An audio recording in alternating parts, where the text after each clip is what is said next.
Good design should not just have function. Yeah, good design should have soul. Yeah, and I think I'm speaking from the African context. Yeah, because the pieces that were created back in the day by our ancestors didn't just have functions, they had soul.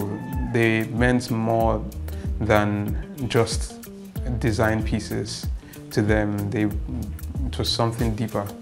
So good design should not just have function, it should have soul. Hello African Interiors. My name is Josh Ike Egesi and I'm a design artist based in Lagos, Nigeria. You might be wondering what it means to be a design artist, but simply put, I use design as a medium of expression to create artistic discourses. But then design is not just a medium of expression, it goes beyond just a medium of expression to solving real life situations, real life problems, and improving things, improving the way humans interact with the world.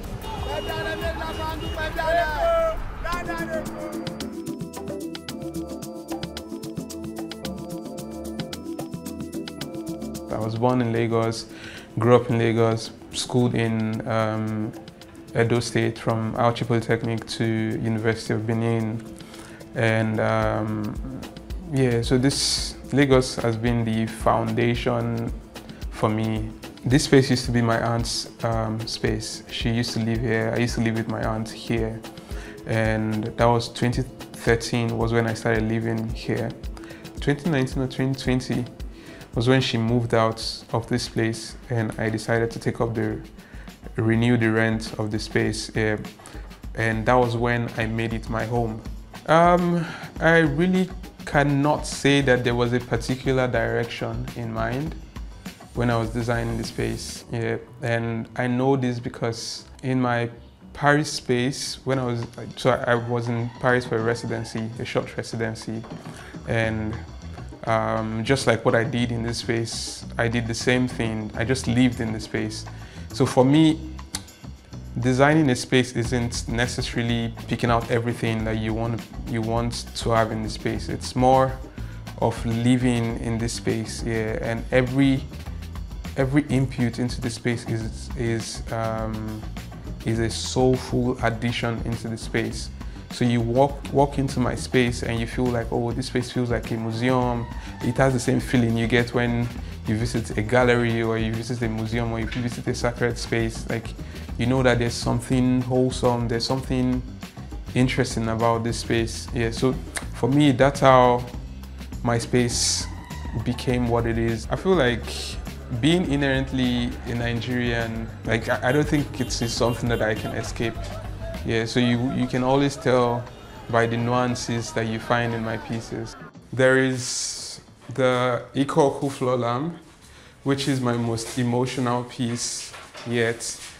This guy, yeah, this is my most emotional piece because it holds a story that is deeper than I initially recognized. Yeah, I had named the piece Ike-Oku, yeah, and then later realized that I'd named the piece after my dad, my late dad, who is Ike-Oku.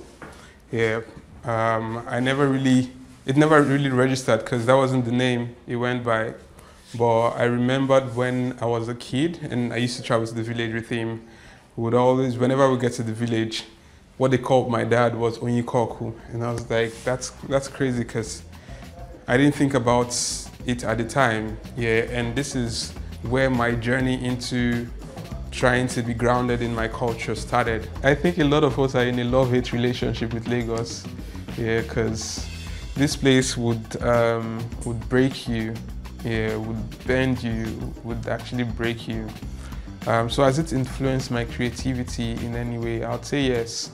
And for me, I think I'm in a place where I feel more connected to an African narrative, to a particular culture.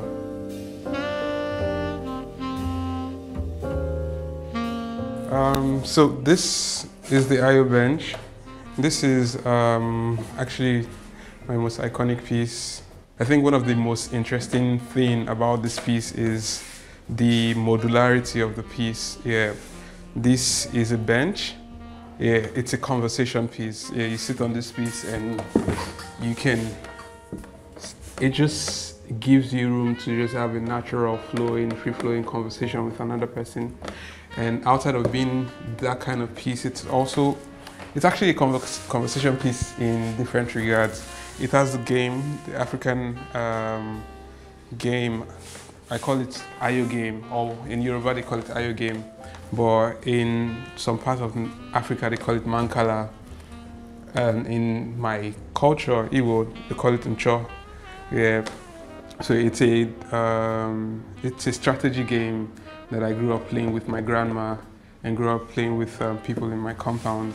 And it has a magazine rack on the other side, which I think this is actually what makes it interesting for even Westerners, because it's a blend of culture, the Ayo on one side and the magazine rack on the other side.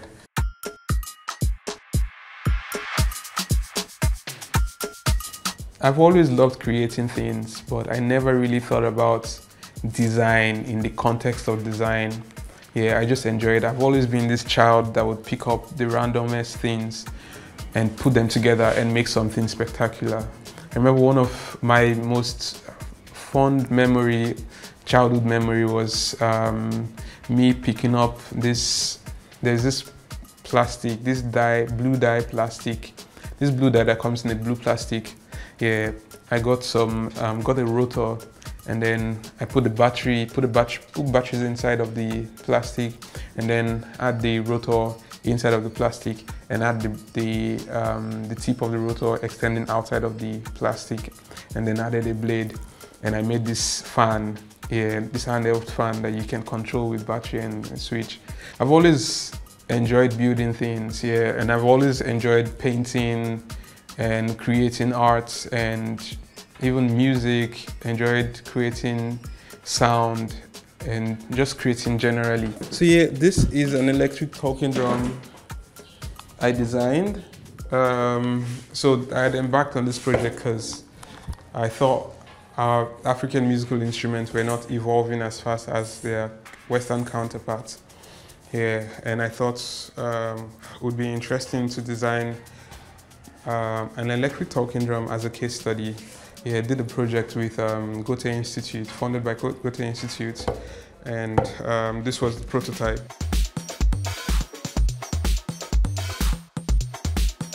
Design and art are the primary spaces that I function in. If I'm expressing through design, or expressing through art, or expressing through theater or music, it really doesn't matter what medium it is. Like, what's most important is that I'm passing my message across. But then this is not something that I can explain to people every time, especially when I'm not there.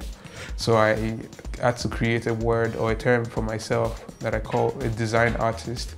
So I'm able to design the experiences that you get through this particular medium, or I'm able to use the artistic exploration to like just create this experience. Yeah, I need the art to create this experience for people to connect with, and then the design is just so we are intentional in these processes, this artistic process. Yeah, and what else? Oh, I also paint. Yeah, because I actually studied. I have a degree in painting, fine and applied art, majored in painting. So I was a painter before I was a designer, and this is one of my paintings. This is a painting of Ojukwu. You find these symbols in civility symbols in the painting, referencing unity, union. This is a symbol for strength called Ike. Yeah, and then there's a symbol for the pathway, the arc again. That's the door. And then the cactus. The reason I used the cactus was because I was trying to reference its resilience. Yeah, the resilience of the cactus and the resilience of the Igbo people.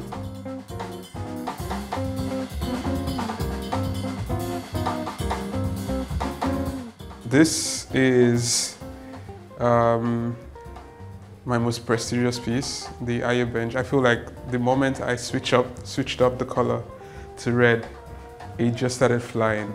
This piece was originally inspired by something as simple as this. I just enjoyed the fact that wood looked so good inside of a glass. And then because I am naturally looking for all the designs, everything to connect so that I can move on with my work. Yeah, I finally coincidentally stumbled on a conversation, on a speech by Chimamanda at the Humboldt Center, where she was talking about our works as being kept in cold and clinical glass barriers. And I thought, oh, interesting perspective, yeah. And that was one of the things that actually contributed to give life to the Ayo Bench.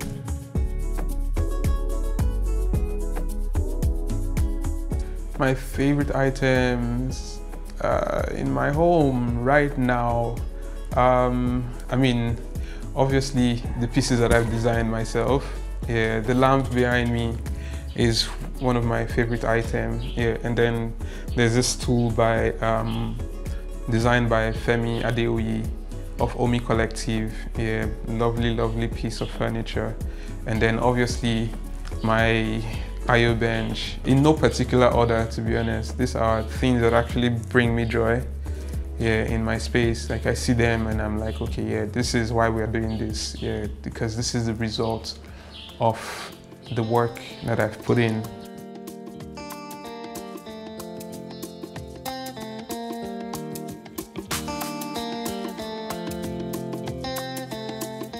Thank you, African Interiors, for coming.